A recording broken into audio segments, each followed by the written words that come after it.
नमस्कार दोस्तों, स्वागत है आप सभी का आपके अपने YouTube channel Dhanraj short hand academy sternal classes में। दोस्तों, आज का हमारा डिक्टेशन है Ramdhari Gupta part first. Dictation गति 80 शब्द प्रति मिनट, प्रतिलेखन संख्या 25 व 26। तो आइए स्टार्ट करते हैं आज की डिक्टेशन 5 सेकंड बाद। स्टार्ट। सभापति महोदय, अब मैं आर्थिक मामलों पर आना चाहता हूँ। विराम। मैं अधिक समय नहीं लूँगा। इस बात को सभी स्वीकार करेंगे कि तीव्र गति से हमारी आर्थिक प्रगति हो, इसका प्रबंध किया जाना चाहिए। इसके लिए ऐसा वातावरण बनाने की आवश्यकता है जिससे उत्पादन बढ़ सके, वितरण में समानता आ सके और उपभोग में संयम से काम लिया जा सके। हर बजट को और हर कर प्रस्ताव को इसी कसौटी पर कसा जाएगा। यथा क्या उससे उत्पादन बढ़ता है? क्या वातावरण में समानता आती है? और तीसरी बात यह कि क्या हम देश में ऐसा वातावरण बना सकते हैं कि लोग जितना कमाते हैं उतना खर्च न करें, उसमें से बचाएं और उसे राष्ट्र की समृद्धि में लगाएं। अगर इस कसौटी पर सरकार की आर्थिक नीतियाँ कसी जाएं तो मुझे लगता है कि उनमें पर्याप्त सुधार की गुंजाइश है। पैरा। मैं वित्त मंत्री की कठिनाई को समझ सकता हूँ। विकास की आवश्यकता अधिक धन की मांग करती है। राज्य सरकारें अधिक कर लगाने के लिए तैयार नहीं है। वे केंद्र से कर्जा लेकर अपना काम चलाना चाहती है। वहाँ कोई वित्तीय अनुशासन नहीं है।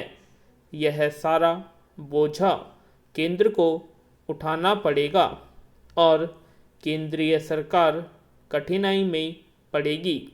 इसलिए मैं समझता हूँ और सुझाव को दोहराना चाहता हूँ कि राज्यों को इस संबंध में दिशा निर्देश दिया जाना चाहिए।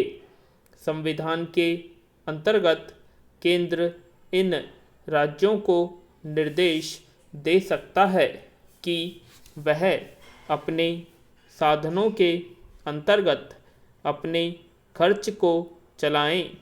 केंद्र के कर्ज पर निर्भर नहीं रहना चाहिए। विशेष परिस्थितियों में कर्जा दिया जा सकता है, लेकिन कर्जा लेकर अपना काम चलाना यह उनका स्वभाव नहीं बनना चाहिए।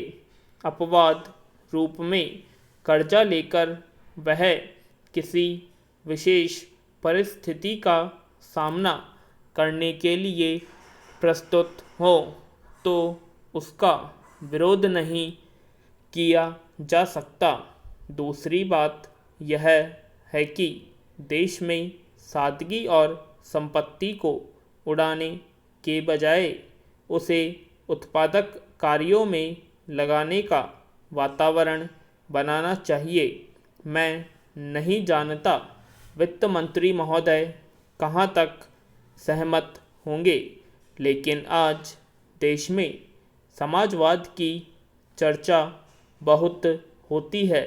लोगों का समाजवाद की ओर देखने का दृष्टिकोण विकृत हो गया है। लोग हमें क्या मिलता है इस और ज़्यादा ध्यान देते हैं। हम कितना खर्च करते हैं इस ओर ध्यान नहीं देते हैं। समाजवाद बिना संपत्ति की अभिवृद्धि किए और बिना उसके समान वितरण के नहीं आ सकता। विराम। हमारा देश कृषि प्रधान देश है। पैरा।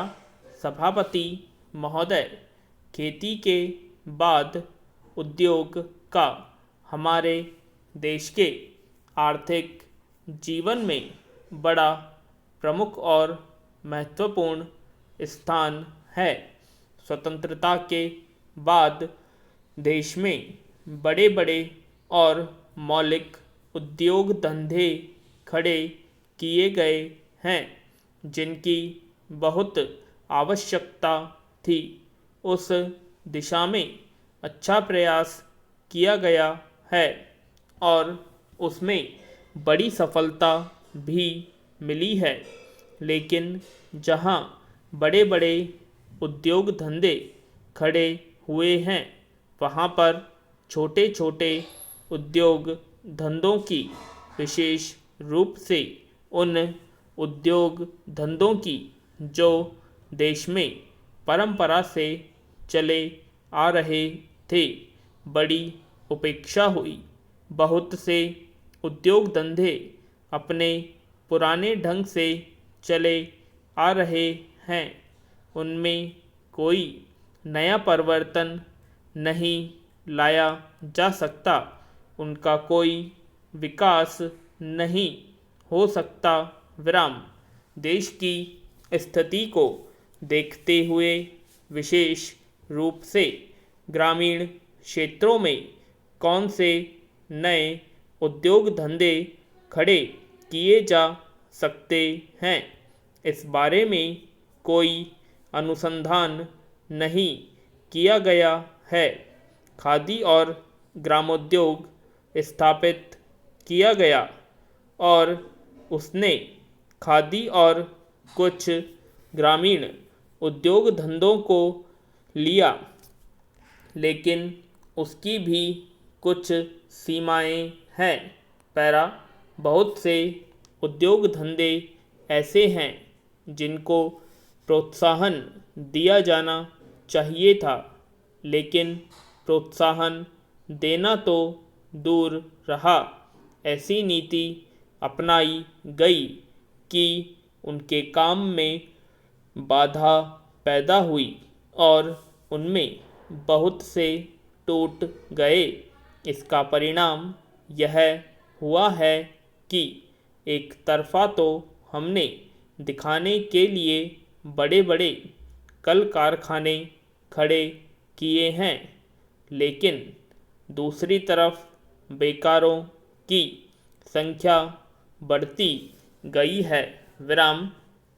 आज यह समस्या एक भीषण रूप में हमारे सामने आई है। यदि हम छोटे छोटे उद्योग धंधों को, विशेष रूप से कृषि से संबंधित उद्योग धंधों को बड़े बड़े शहरों में नहीं, दूर दूर ग्रामीण क्षेत्रों में नहीं फैलाते हैं, तो इसके दो दुष्परिणाम होंगे। विराम। एक तो उद्योगों का केंद्रीकरण होगा, दूसरे शहरों की जनसंख्या बढ़ेगी, जिससे अनेक जटिल समस्याएं पैदा होंगी। इससे हर एक आदमी को काम नहीं मिलेगा और हमारे जो पुराने उद्योग धंधे जीवन से संबंधित सामग्रियां तैयार करते हैं, उन पर बुरा प्रभाव पड़ेगा। लेकिन सरकार की ऐसी नीति रही है कि उनमें से बहुत से उद्योग धंधे समाप्त होते जा रहे हैं, जिसका परिणाम यह है कि इस उद्योग में लगे हुए आदमी बेकार हो रहे हैं। मैं चाहूँगा कि सरकार ऐसे उद्योग धंधों को अत्यधिक प्रोत्साहन देने का प्रयत्न करे।